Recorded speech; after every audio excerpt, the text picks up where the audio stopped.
سائلka labaad wuxuu leeyahay qof isbedelay oo rag ahaayoo dumar iska dhigay ama dumar ahaayoo ragnimo iska raadiyey kadibna dhaxal yeeshay qofkaasi wuxuu leeyahay diinta horta ma ka baxaya waa marka koobaad. saa'ilka marka labaad wuxuu leeyahay dhaxalkase wax ma ku leeyahay hadduu waalidkii dhinto, hadduuse wax ku leeyahay ma jinsiyaddiisa asalka ahayd ayaa lagu salayn qaybinta. saddex su-aal isdaba arrintaasi diinta ma ka baxayaa? jawaabtu waa maya, hadduu isagoo inay xaaraan tahay oo usan xalaalaysanin. qofku waxaa samaynteedu waxyaabaha khalqullaahi oo la bedelo ee taxriimka iyo wax isaga ka fudud ay lacnadu ku timid weeye. haddii nabigu yidhi alayh slat salaam alwaashimaati waalmustawshimaat والنامصات والمتنمصات والمتفلجات للحسن المغيرات خلق الله kuwii ilkaha qorqoraya iyo kuwii fooda rifaya xeeraya iyo kuwii jirka intay durduraan waxaan madmadow ee la geliya ku samaynaya iyo kuwaasi abuurka ilaahay bay bedelayaan. haddii loo lacnaday tanina waa min baabi awlaa ka sii mudan inay dunuubta waaweyn iyo kabaa'irta, waxayna ka turjumaysaa inuu qofku qismadii ilaahay ee dhadig iyo labood ku raalli noqon waayo. laakiin ma gaarsiisana dunuubta kabaa'irta ee xunxun maahane waxyaabaha mukafiraadka iyada bidaatiha haddaan ictiqaad xun iyo wax ku lamaanayn qofkuna markuu ku lamaanaanayo cilmigeedii iyo uusan lahayn diin wax looga baxa maaha, laakiin waa dembi weyn oo la galay. taa masalada qaybta koobaad. qaybta labaadii dhaxal ma leeyahay? haa, waxbuu dhexlayaa. waxyaabaha dhaxalka reeba ee mawaanicu lirhigu tan kuma jirto. wayamnacu shakhsa min almiraathi waaxidatu min cilalin halaathi riqun wa qatlun waاkhtilaafu diin. in la kala diin duwan yahay oo qofku uu gaaloobo, inuu addoon yahay iyo isagu qaatil wax dila yahay. alqaatilu laa yariu xadiidka ahay iyo laa yariu lmuslimu alkaafira walaa alkaafiru lmuslim. waxyaabahan dembi kabaa'ir baa la sameeyey aan qatli qofka isagu inuu dilay aan ahayn laguma waayo xaqii dhaxalkee qofku uu nasabka iyo casabada iyo ama faraa'ilka fardiga ku yeeshay. kee baa lagu salaynaya? su-aasha qayb saddexaada ugu dambaysa asalkiisi baa lagu salaynayaa. inuu dhadig yahay inuu labood yahay ilaahay maalin buu qoray uu caloosha hooyadii ku jiro malagga loo soo diray 120 beri markuu gaaray. malaggu waxyaabuu qoraya waxaa ka mid adakarun am unsa, dhadig baa mise waa labood. haddii maalinka dakar la abuuray ama unsa dhadig la abuuray, waxaan isagu dambe uu sameeyey asal ahaan xukunkiisii wax ka bedeli maayaan. waa laga yaabaa xaaladaha qaarkood inay saameeyaan. hadduu de astaamihii iyo hadalkii iyo timihii iyo naasihii dumarka yeesho, way u dhowdahay saan marar hore sheegnay khunha almushkil, labeeb la kala garan waayey sidii in loola dhaqmodhaya. ragna lama tukan karo oo fitan baa ka dhalanaya, dumarna lama tukan karo dumar maba aha. raggii haddii lagu darana astaamahan isagu dawadiiyo waxaanuu cunee uu sameeyey fitan bay dhalin. sidii loo yiri khunha almushkilku loola dhaqmi jiray in loola dhaqmo waa laga yaabaa in axkaamtaas saamayn mararka qaarkood ku yeelato. laakiin wixii asalka ahaayee madaahirulfitan iyo muuqaalka aan ahayn, asalkiisa rag iyo dumarkii uu ahaa ayuu ku dhexal qaadanayaa. bilahi towfiiq. sheekadu waxay ahayd annagoo joogno magaalada la yidhaahdo Calgary, waa magaalo ku taalla Canada, oo sheekh waa ku taalla meel la yidhaahdo Alberta ku taalla. waani imaam masaajid ka ahay ayaa gabadh baa ii timi Kanadiyada. waa gabadh ilaahay subxaanahu waa gabadh isa soo qurxisay وقبل عد تمهي صوب مرسي أما دي تمد هبله مريو كل شيء سن صو حرتي مريا قابن يكبر دار اسكو صو تاكتي قبل مركا وي ايتمي وحنو هاينا مركز لهذا Islamic Information Society of Calgary ومركز الفنار لمده oo dadka gaalada doonaya inay islaamka wax ka ogaadaan aanu u furay gabadhii baa ii timi gabadhii markaa waan ka foorarsaday gabadhii bay igu tiri islaamka ii sharax islaamka ii sharax shantii rukun ee islaamka buniya alislaamu calaa khams ayaan u bilaabay ma eegayo waayo gabadhii mafaatinkeedii oo dhan bay dabadda soo dhigtay mafaatinkii ilaahay siiyey oo dhan bay dabadda soo dhigtay mana eegi kartid gabadhii marba waxay tidhaahdaa that is beautiful way aad bay u qurux badantay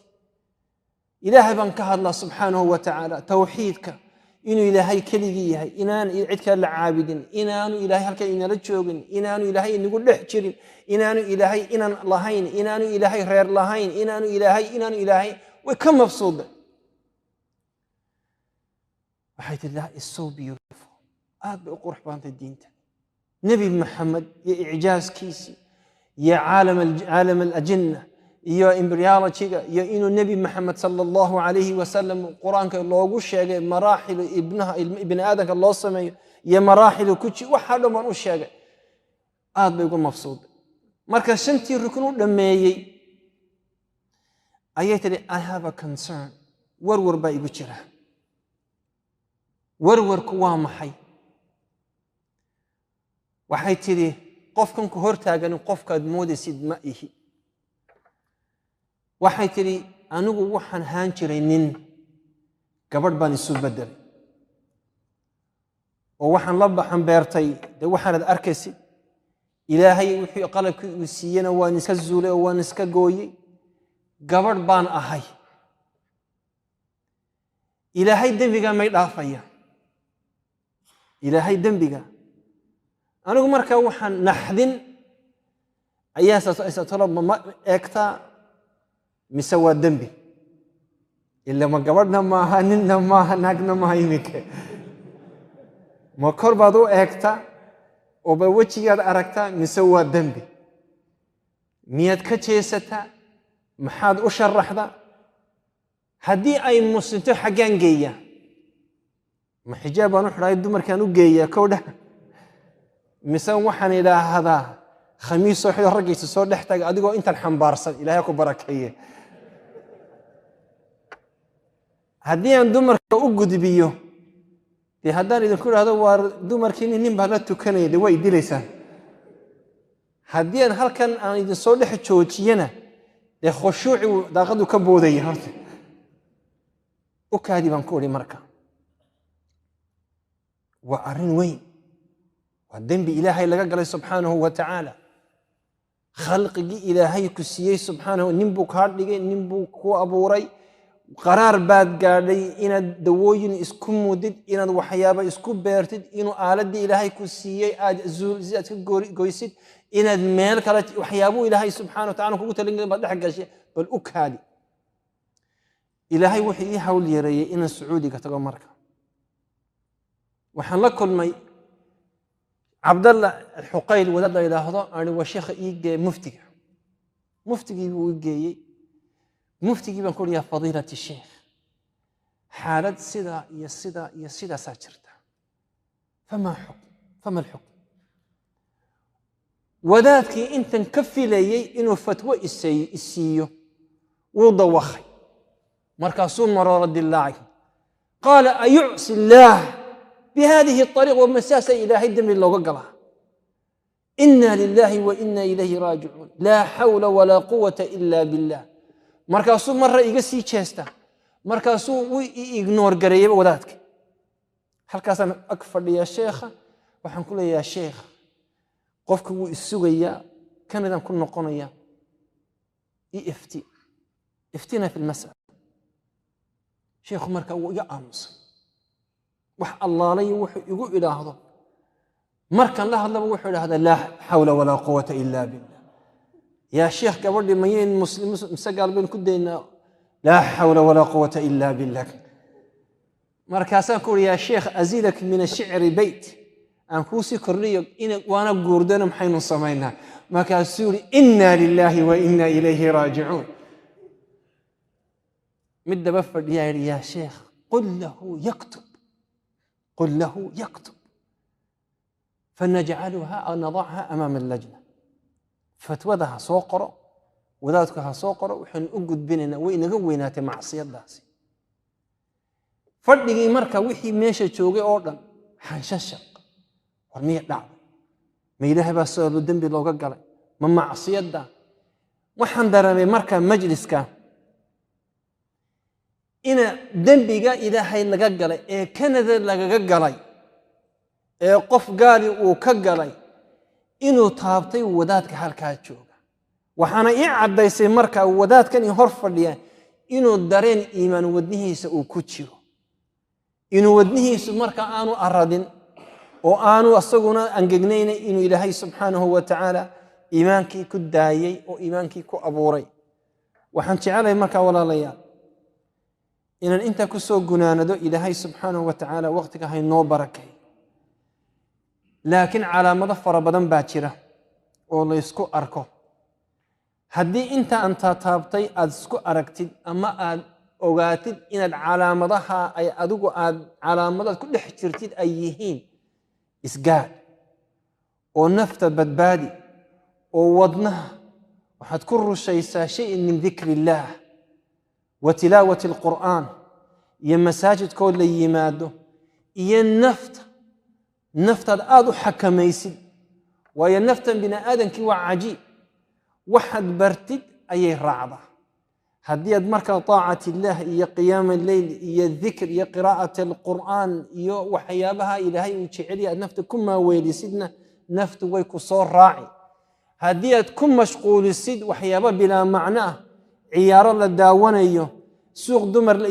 dumar suuq la geynayo caruur kabahoodii iyo koofiyadahoodii laga shaqaynayo waxyaabo umuura dunya aad isku mashquulisid ayadoo aad kula tagtay ay kula fogaatay baad arki doontaa markuu malakal mowt uu yimaado aniga intaasa iga tahay ونصلي ونسلم على سيدنا رسول الله محمد بن عبد الله نشهد أنه بلغ الرسالة وأدى الأمانة ونصح الأمة وجزاكم الله خير والسلام عليكم ورحمة الله وبركاته ولا أدري إن ولدد وقت السؤال يجواب أي جيران ينكله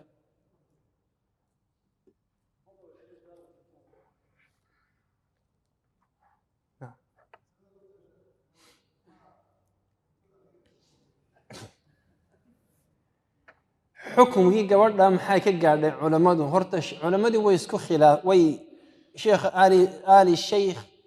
ya abdallah al-mutlaq oo joogay marka yal xuqayn ya ghadayan intaba way joogeen wixii dhintana rahimahumullah inta kana xafidahumullah way wax fatwada way siin kari waayeen waxaan u tagay marka sheekh la yiraahdo Abdul Aziz al-Fawzan عبد العزيز الفوزان waxay su yihiin sheekh Salih al-Fawzan waana sheekh nala joogay Mareykanka 5 sanadood oo ahwaal al-gharb iyo mashaakilka gharb ka jira in 5 sanadood la dhex noolaa mas'aladii marka wuxuu yiri waxa waajiba inay gabadhani sidii uu Ilaahay u abuuray isku celiso oo marka waxaan ay isgelisay iska saarto in isku muddo hormonaadkii loogu talagalay lidhukur oo dhukuriya marka male hormones bay dhahdaan marka ragnimadii waa inay soo celisaa marka irbada isku mudaano irbadahani gad timihii buu ka jaraya codkii buu ka dhigayaa cod naacim oo soft ah in waxay isku mudaan hormonaad unthawiya marka waa in hormoonada dakari isku muda oo asligiisi ku noqda waxay qaadanaysaa muddo dheer oo sanada ah iyo lacag fara badan marka loo doono marka aalad dhakra loo doono ila aalad untha wamka ayu xambaarsan yahay gabadhu iska dhiga marka waa nimada lagu soo celiyaa mar labaad وحن مدة قادنا سي فضيلة الشيخ مدة محل السمية كيف يتعامل مع هذا الإنسان سيديبان ولا معامل له مركا وحي في الوقت الحاضر وقت حاضر كأ وحي أسلق وإسينو حكم شرعي وأبنه يقفك بين آدم كوا صدح وذكر وأنثى يخنثى صدح داوي أما دوانين أما وقبر أما واللباب marka wuxuu yiri labaabkii ma gelin karo ilaahay saa umu abuurin ayada iska dhigtay wasaga iska dhigay laakiin bi hukm dhaahirki hadii qofku doonayo inuu masaajid yimaado wala budda inuu masaajid yimaado waa inuu qism dumarka lagu biiriya marka qism dumarka waa in lagu biiriya hadhow marka codku uu soo noqdo oo arko marka inuu وسوق قسمي أما نوعية الرجولية أما نوعية الرجل وسوق له مركا وينص مركا حق الدمركا لو سو وريتي وحن مغلي وحن مالينا يا حق الرجع عفوا وحن مالينا يا إن يكون عليه مسألة ساسو كلاء إن النمسا أما السوير سرلان يموت السوير ما بكل عليه إمامكم مركا وحكر لجاي إمام كاسي حكم الخنثى لكن الشيخ الفوزان وحول حكم الخنثى يا أيضا إني وذات كان الله هذا سلمان عودة حكم إن اللوع ديو أصل جيس يقف والله أعلى وأعلم